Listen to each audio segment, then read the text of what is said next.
एक किसान के घर के आंगन के अंदर एक पेड़ होता है। उस पेड़ पर रस्सी डालता है, वो किसान लटक जाता है। जैसे ही वो लटकता है, घर में चीख पुकार मच जाती है, शोर मच जाता है। इसके बाद घर के परिवार के लोग दौड़ते हैं और दौड़ने के बाद सबसे पहले उस पेड़ पर चढ़कर रस्सी को काटा जाता है। इसके बाद पुलिस को फोन किया जाता है।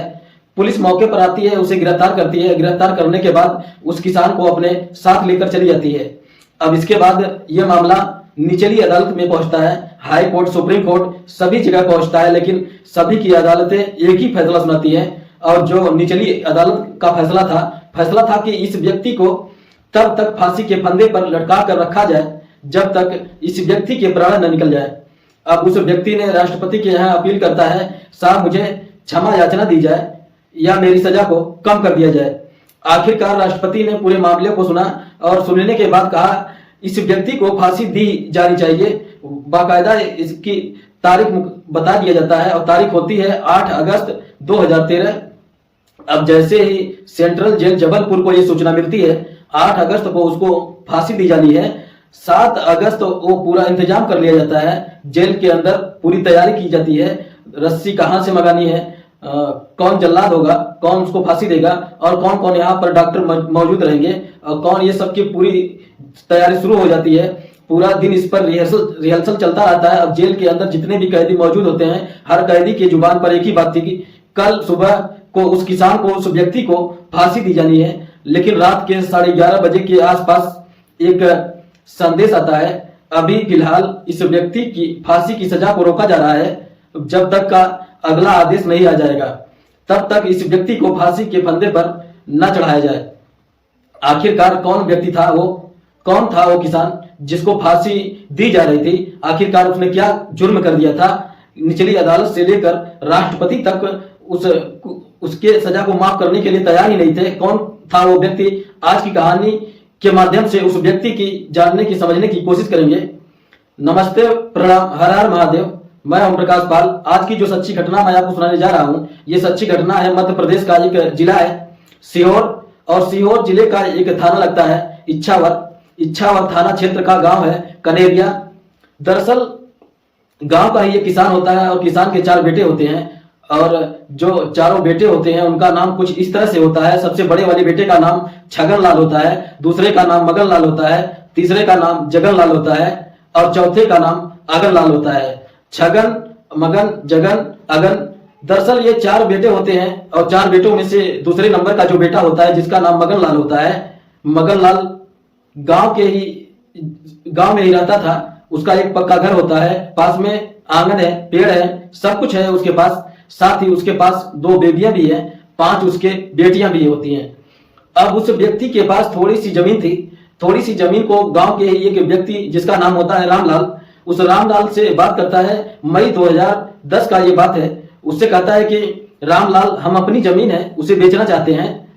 जैसे ही रामलाल ने ये बात सुनी, रामलाल ने कहा कि कोई दिक्कत नहीं है, कोई परेशानी नहीं है, अगर आप अपनी जमीन बेचना चाहते हो तो मैं इसे खरीदने के लिए तैयार हूं। उस दिन उसने बहुत खुश था और खुश होने की वजह से वो शराब पीकर आता है और शराब पीकर आने के बाद अपने घर में आता है। उसकी पत्नियां होती हैं 2, एक का नाम बसंती होता है, दूसरे का नाम संतो होता है। और संतो और बसंती से कहता है कि मैंने अपनी जमीन का सौदा तय कर दिया है और जल्दी से इसको बेच दूंगा। जब बात बेचने की आती है, संतूर और बसंती कहती हैं कि ऐसा मत करो, तुम्हारी बेटियां क्या खाएंगी, कैसे परवरिश होगा उनकी, इसलिए इस जमीन को मत बेचो।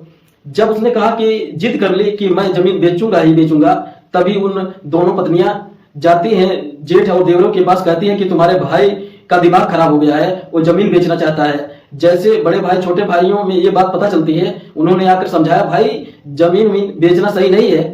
और इसी तरह से रोज इस घर के अंदर कलेश होना शुरू हो जाता है।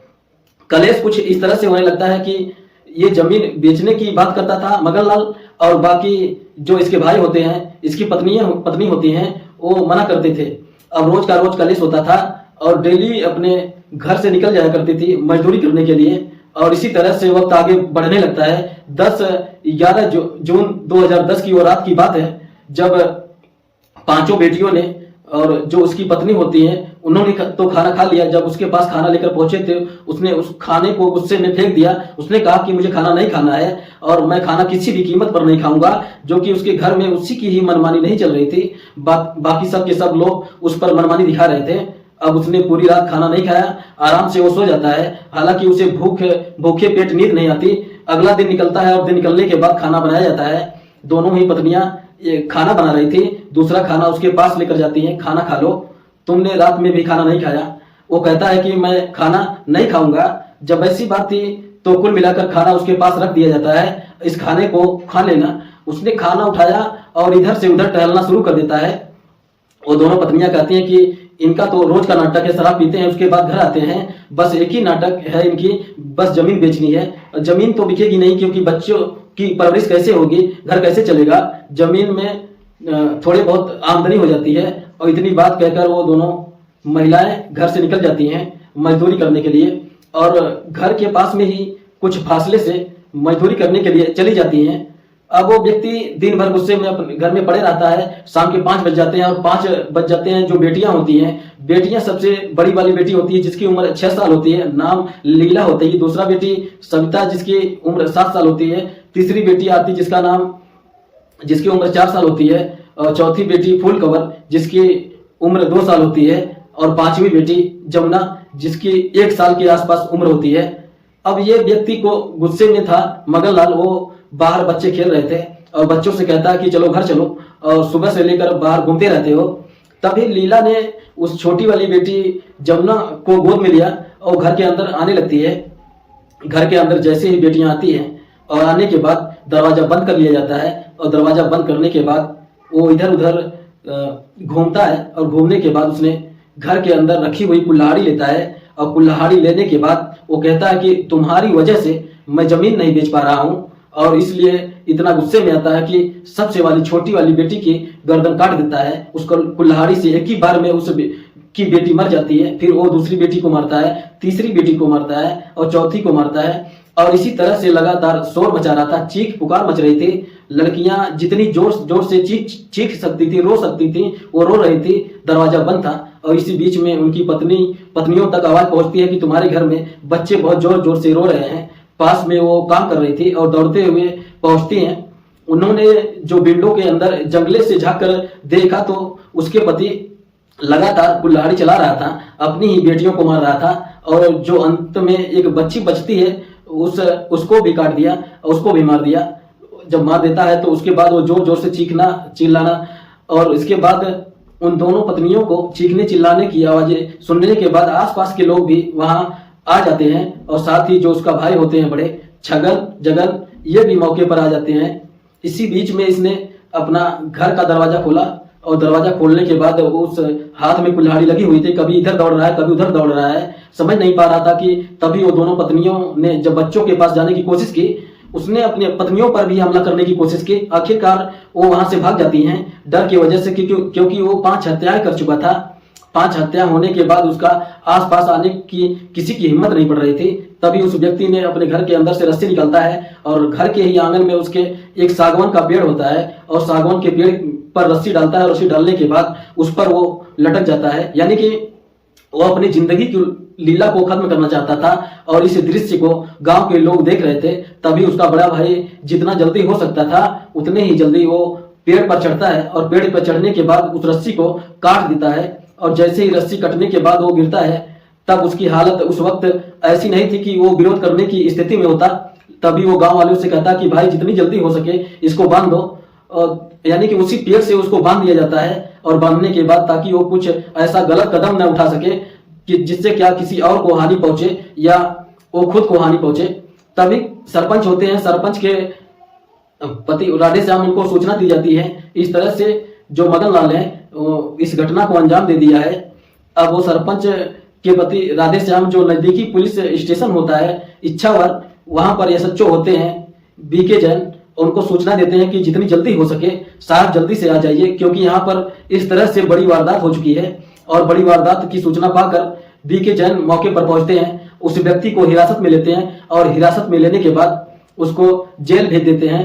इस पूरे प्रक्रिया की जांच पड़ताल करते हैं। जितने लोगों ने देखा था वो पूरे चार्जशीट दाखिल करते हैं और चार्जशीट दाखिल करने के बाद अदालत को भेज देते हैं।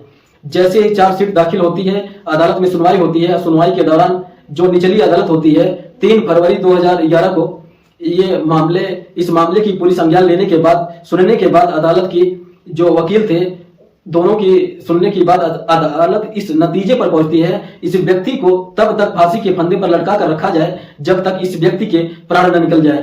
फांसी की सजा उसके बता दिया जाता है। उसके बाद मामला हाई कोर्ट में अपील किया जाता है। 14 सितंबर 2011 को इस फैसले को बरकरार रखा जाता है और हाई कोर्ट भी कहता है कि इस व्यक्ति को तब तक फांसी के फंदे पर लटका कर रखा जाए जब तक इस व्यक्ति के प्राण न निकल जाए। अब अपील की जाती है सुप्रीम कोर्ट में और सुप्रीम कोर्ट में 9 जनवरी 2012 को इस मामले पर वही उसकी सजा को बरकरार रखता है और सजा बरकरार रखने के बाद फिर अपील किया जाता है राष्ट्रपति के यहाँ पर। जब राष्ट्रपति के यहाँ पर अपील की जाती है, राष्ट्रपति ने पूरे मामले की सुनवाई करते हैं और सुनने के बाद देखते हैं और उसके बाद फिर निर्णय लेते हैं। कहते हैं कि 22 जुलाई 2013 को राष्ट्रपति साफ साफ कह रहे थे कि इस व्यक्ति को जीवित रहने का कोई अधिकार नहीं है, इसको फांसी ही दी जानी चाहिए। यानी कि उसकी जो अपील होती है सो खारिज कर देते हैं, सुनते ही नहीं है और वो अपील खारिज कर दी जाती है। 8 अगस्त 2013 को जिला एवं सत्र न्यायालय सीहोर ये ब्लैक वारंट जारी कर देते हैं। 8 तारीख का इस व्यक्ति को 8 अगस्त 2013 को उसको ये सेंट्रल जेल जबलपुर के अंदर फांसी की सजा दे दी जाए और फांसी पर चढ़ा दिया जाए। जैसे ही यह आदेश सेंट्रल जेल को मिलता है, सेंट्रल जेल अब इस मामले में तैयारी करना शुरू कर देती है। 7 अगस्त 2013 को वो तैयारी करते हैं। तैयारी करने के बाद इसको कैसे फांसी दी जानी है, अब पूरे सेंट्रल जेल के अंदर वहां कैदी इसी बात की चर्चा कर रहे थे कि मगन लाल की सजा, फांसी की सजा तय हो चुकी है, उसे फांसी दी जाएगी क्योंकि आदेश ये पहले ही जारी हो चुका था। आदेश जारी होने के बाद ये पूरे दिन ये प्रक्रिया चल रही थी, तभी एक एनजीओ ने अपील किया इस मामले में अभी सुनवाई की जाए क्योंकि जो पुलिस ने चार्जशीट लगाई है, जो भी पुलिस ने काम किया है, इस पर सच्चाई नजर नहीं आती। उन्हें लगता है कि शायद इसमें कुछ न कुछ घालमेल है। उन्होंने ये भी अपील की कि इसकी सजा को कुछ कम कर दी जाए, इसकी सजा को उम्र कैद में बदल दिया जाए। इस तरह से लगातार जो कानूनी दांव पेच होते हैं वो लगाने शुरू कर दिए जाते हैं। आखिरकार एन वक्त पर यानी कि 7 अगस्त 2013 को सुप्रीम कोर्ट में इस मामले की सुनवाई के दौरान ही फैसला लिया जाता है कि अगले आदेश तक इस व्यक्ति की फांसी की सजा को रोक दी जाए, अब इसे फांसी की सजा न दी जाए। यानी कि उस व्यक्ति का सिर्फ कुछ ही घंटों बाद बाकी थे, सुबह दिन निकलता उसको फांसी की सजा दे दी जाती, चढ़ा दिया जाता, लेकिन उस व्यक्ति को फांसी नहीं हुई। आज भी उस व्यक्ति को फांसी नहीं हुई है। आज भी वो भी अपनी फांसी का इंतजार कर रहा है। कानून है, कब फांसी देगा ये तो कानून ही तय करेगा। लेकिन दोस्तों, इस पूरे घटनाक्रम को सुनाने का उद्देश्य है किसी को परेशान करना नहीं है, किसी का दिल दुखाना नहीं है, बल्कि आपको जागरूक करना है, आपको सचेत करना है और जहां भी रहे सुरक्षित रहें। जय हिंद, जय भारत।